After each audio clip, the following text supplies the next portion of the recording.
movie's Japanese release in the hope of cracking the American market. The earliest silent films weren't shot in Hollywood, which was then just a sleepy farm community best known for its figs. Back then, the film capital of the world was Fort Lee, New Jersey, home of Thomas Edison Studio. More people attended the opening of Snow White in 1937 than the opening of Star Wars in 1977. 1950s teen icon James Dean made only 3 movies in his life. Only one was released before his death. The typical 30-second commercial costs about as much to produce as the half-hour sitcom it interrupts. Oh wow. Originally, the Looney Tunes character Tweety Bird was pink. Censors thought he looked scandalously naked, so his feathers were quickly changed to yellow. A young Julie Andrews played the role of Eliza Doolittle in Broadway's My Fair Lady, but studio heads decided she wasn't a big enough star to play in the movie, so they replaced her with Audrey Hepburn. So Andrews signed on for the Mary Poppins role and won the Oscar that year for Best Actress. Does Steven Spielberg hate lawyers? The mechanical shark in Jaws was known behind the scenes as Bruce, which was the first name of Spielberg's lawyer, and the first major character to get eaten by dinosaurs in the movie Jurassic Park was a lawyer. When Marilyn Monroe was just a girl, she wrote in a school assignment that her goal was to become a teacher and own a lot of dogs. After snoozing through a screening of Gone with the Wind at the White House, President Franklin D. Roosevelt complained no movie has a right to be that long.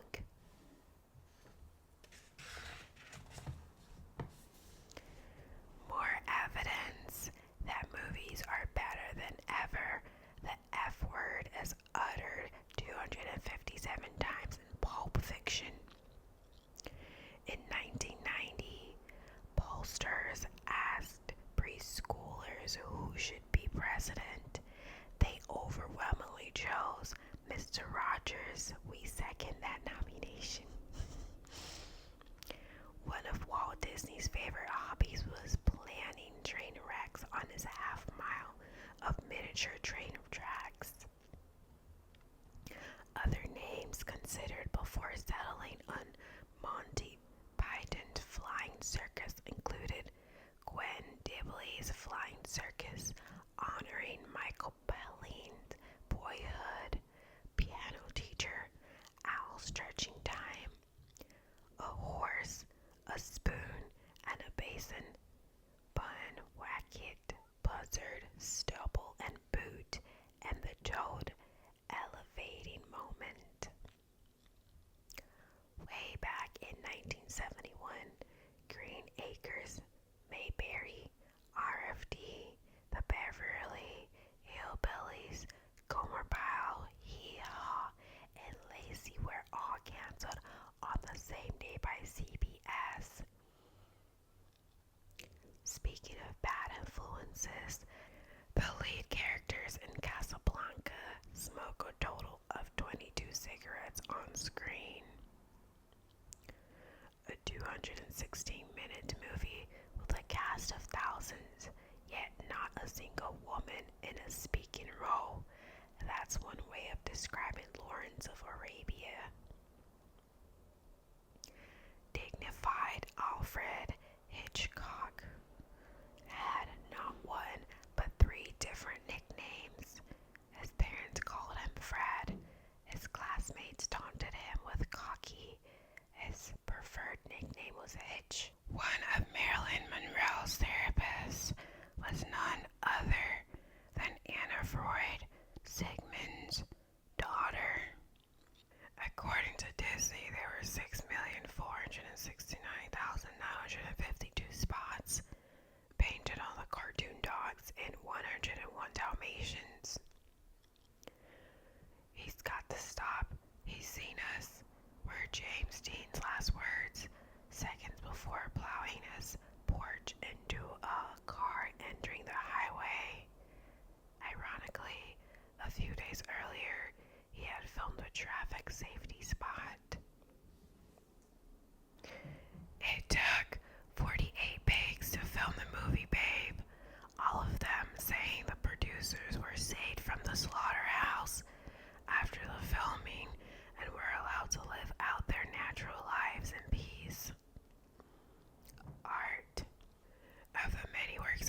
was artist Grant Wood's dentist.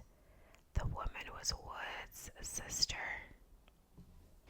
Talk about self-absorbed artist.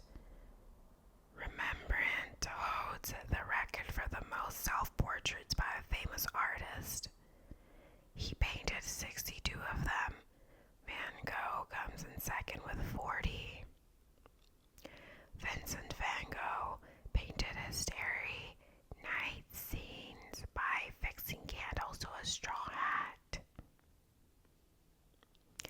If you're an art teacher, you should know that St. Luke is the patron saint watching over you.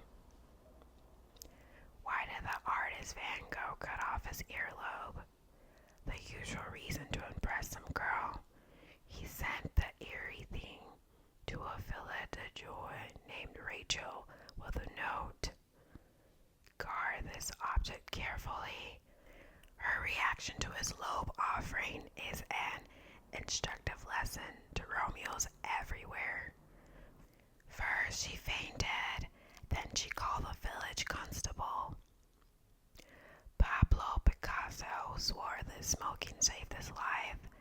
As the story went, newborn Pablo wouldn't breathe, and Uncle blew cigarette smoke into his lungs, causing the infant to choke, then breathe on his own. Picasso continued the habit later in life and smoked until he died. Take another ton of rock off Lincoln's nose. To carve Mount Rushmore, artist John Goodson Borglum stood at a distance giving instructions over a walkie-talkie to the guys on the mountain with jackhammers. Michelangelo wanted to be buried in his home city of Florence. The Pope, however, insisted that his body be entombed in Vatican City. Eventually, Michelangelo's nephew stole the body and shipped it in an unmarked crate to Florence, where it remains to this day. You know that statue of the sitting naked guy that we call the Thinker, carved by Auguste Rodin? It was meant to be a depiction of Dante, author of the Divine Comedy. We guess you've noticed that Mona Lisa has no eyebrows. This was not a slip-up by Leonardo da Vinci. It was the style of the day in Florence, Italy. Women in the 1500s blocked their eyebrows off. In 1911, the Mona Lisa was stolen from the Louvre in Paris. It was found 27 months later when the thief tried to sell it to a dealer in Florence for a measly $100,000. Writing. Luckily, William Shakespeare inherited real estate, and his acting career paid well because the most he earned for writing a play was €8. In today's 1,325 money, never making more than an annual income of €20, which is 3,313 from his writing. It's not easy waiting for fame and fortune. Novelist Frank Norris liked to recruit friends to point at him in restaurants and stage whisper excitedly, "It's him." Not surprising in retrospective is that also gay Oscar Wilde's first fiancée, Florence Balcom, decided that the chemistry wasn't right between them. She went and married Bram Stoker, the author of Dracula, instead. In 1928, writer Evelyn Waugh married a woman named Evelyn Gardner. To avoid confusion, their friends call them he, Evelyn Waugh, and she, Evelyn Waugh, mercifully for everyone. But he, Evelyn, she, Evelyn solved the problem a year later by running off with another man. Edgar Allan Poe married his 13-year-old cousin.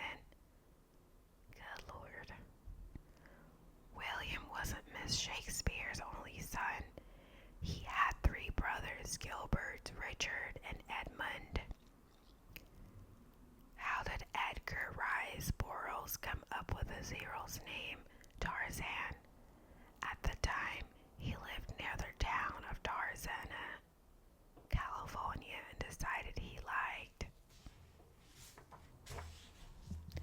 the name. A myth has since sprung up that the town was named after the ape man, but that's exactly backward. Stephen King was just a teen when he had his first story published in 1965. It was picked up by Comics Review and was called I Was a Teenage Grave Robber. Inspiration comes from many sources. L. Frank Baum claimed to have gotten the name for his imaginary land of Oz from a filing cabinet marked O through Z.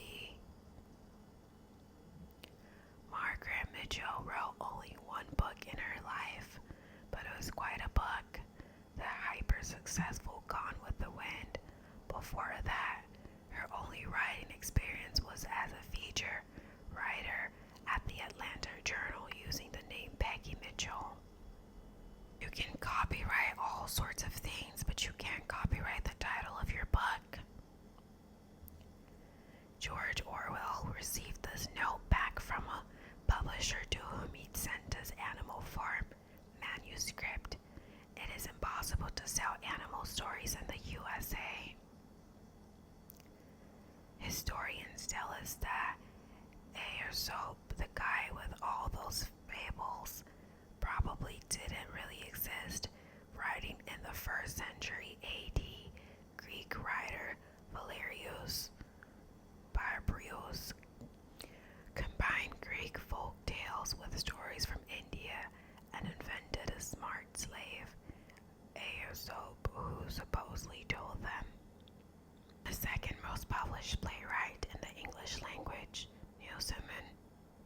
William Shakespeare is still number 1 with 37 plays on the books. Aspiring writers take heart. The Bronte sisters' first book was a collection of their poetry, which they self-published in 1847. Despite their combined literary efforts, they managed to sell only 2 copies. Robert Louis Stevenson had a dear friend who complained that she never got a real birthday because she was born on Christmas. When the author died, he willed her his birthday. Spy novelist Ian Fleming was also an avid bird watcher. When he was casting around for an ordinary sounding name for his new spy hero, his eyes landed on his favorite bird identification book, Birds of the West Indies, by ornithologist James Bond.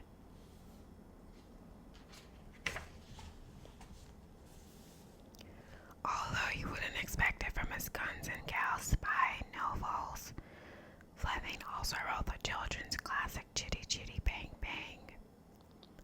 A survey in 1978 by PEN, the International Literary Organization, found that the median annual income earned by published writers was $4,700, with 68% making less than $10,000 and 9% earning nothing.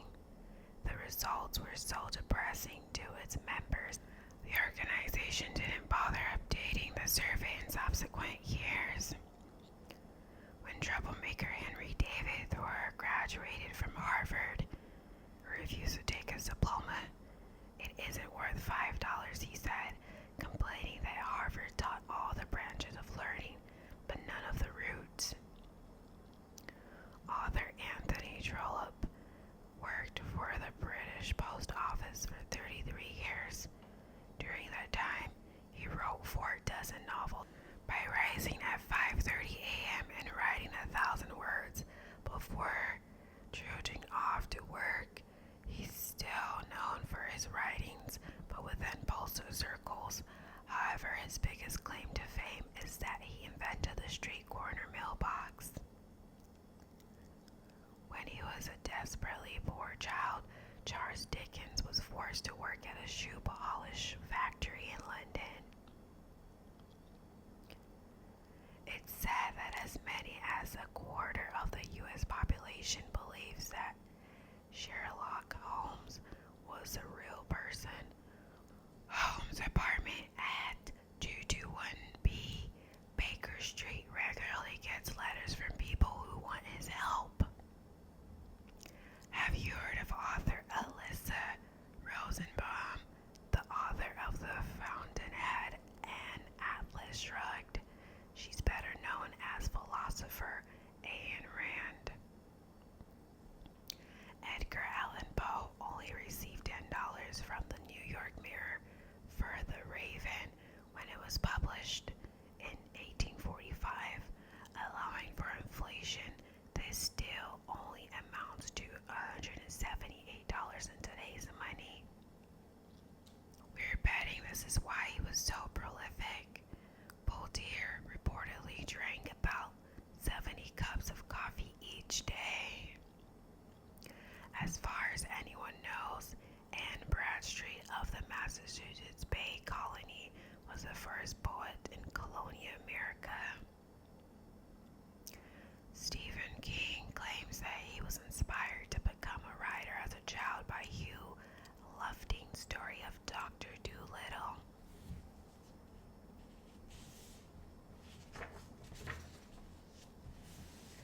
Please note that in ancient Greek mythology, Atlas holds up the sky, not the earth. John Milton wrote Paradise Lost after he had gone completely blind. Who says a dome by any other name would sell as sweetly?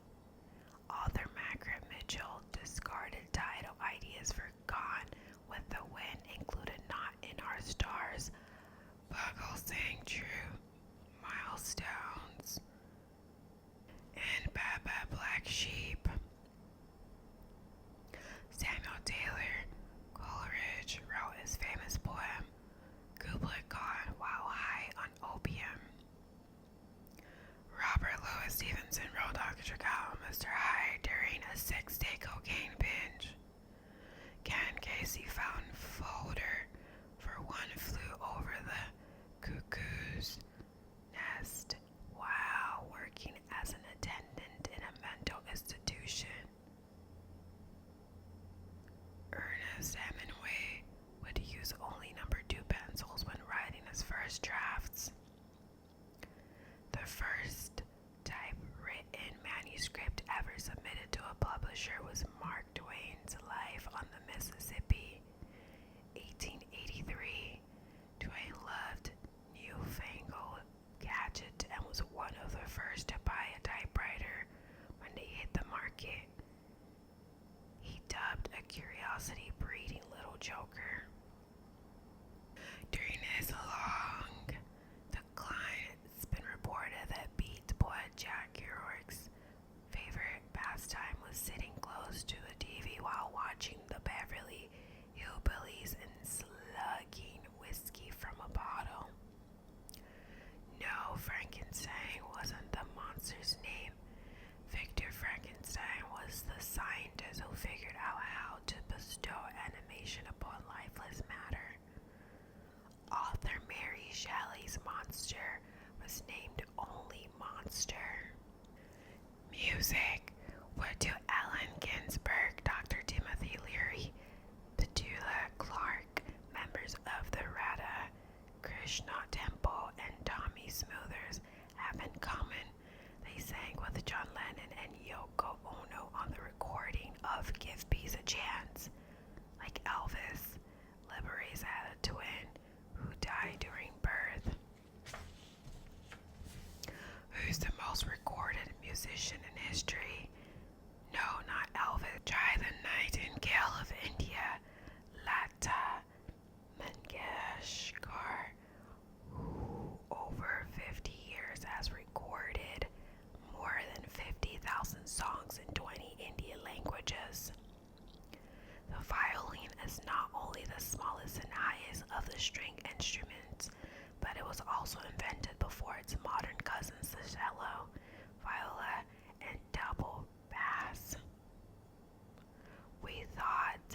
This was a more recent music trend, but the term hip-hop first appeared way back when Jimmy Carter was president, thanks to rappers Delight by the Sugar Hill Gang, 1979. Before Mick Jagger was a lifetime rock and roller, he studied at the prestigious London School of Economics. If you straightened out a French horn, the instrument would reach 22 feet. Techno musician Moby got his pseudonym. Honestly, his real name is Richard Melville Hall, and he's the great-great-grandnephew of Herman Melville, author of Moby Dick. Elvis Presley didn't believe in encores. A few moments after Elvis walked off stage, a voice on the PA would announce to the cheering fans, "Elvis has left the building," and that was that. Of the 5 original members of the Beach Boys, only one had ever served, drummer Dennis Wilson, who later drowned while swimming. The first song played on MTV was Video Kill the Radio Star by the Buggles. The first recorded singing commercial was issued on phonograph disc in 1921. It was for the soft drink Moxie. Everyone probably knows that the Beatles made their first U.S. appearance on The Ed Sullivan Show. Not as many people realize that Elvis debuted on The Steve Allen Show and The Rolling Stones on The Les Crane Show. Which song has the highest sheet music sales? It's not Happy Birthday, The Star Spangled Banner, or Yesterday. It's Yes, We Have No Bananas by Frank Silver and Irvin Cohen, which sold over 500,000 copies in its first few weeks of sale in 1923.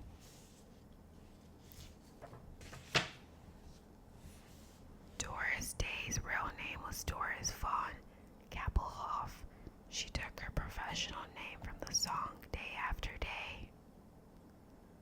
Struggling musician John Lennon shoplifted the harmonica you hear him playing on the Beatles hit Love Me Do.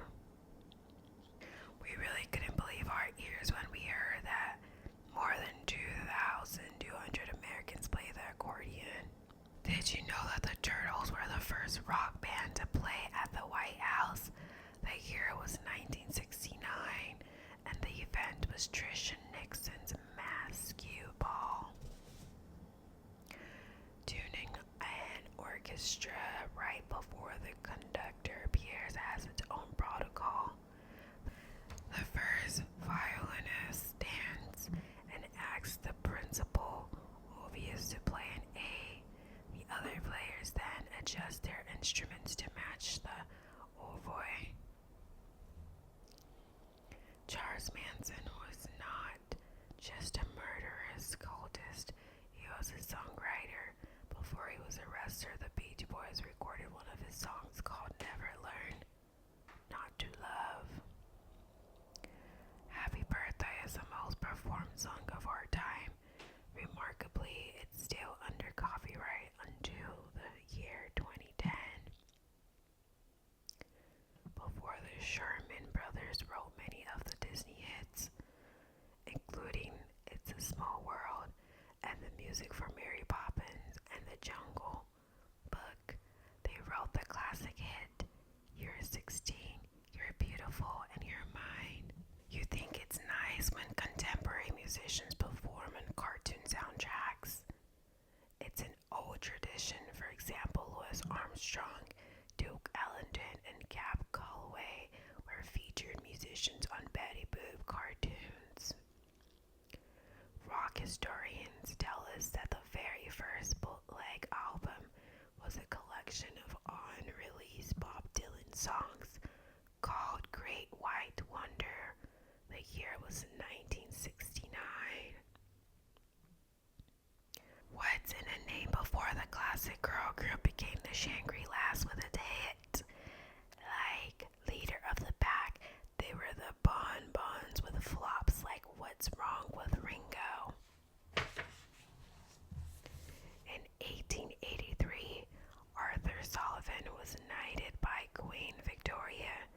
His musical partner, William Gilbert, however, had to wait until the Queen died.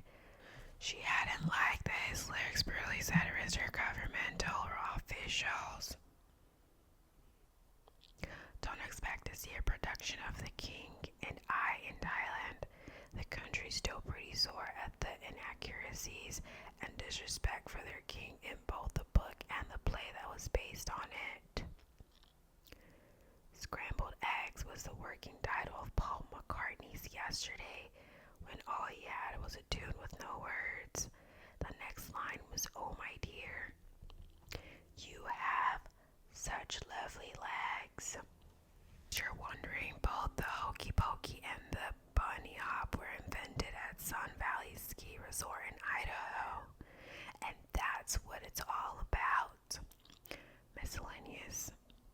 Add this to your major character with the fewest lines in a movie list. In Snow White, Dopey utters just one thing in the entire movie, a hiccup rendered flawlessly by voice artist Mel Blanc. The oldest comic strip is The Yellow Kid, first published in 1896. The most durable comic strip of all time, The Katzenjammer Kids, created by Rudolph Dirks in 1897 and still being syndicated 105 years later.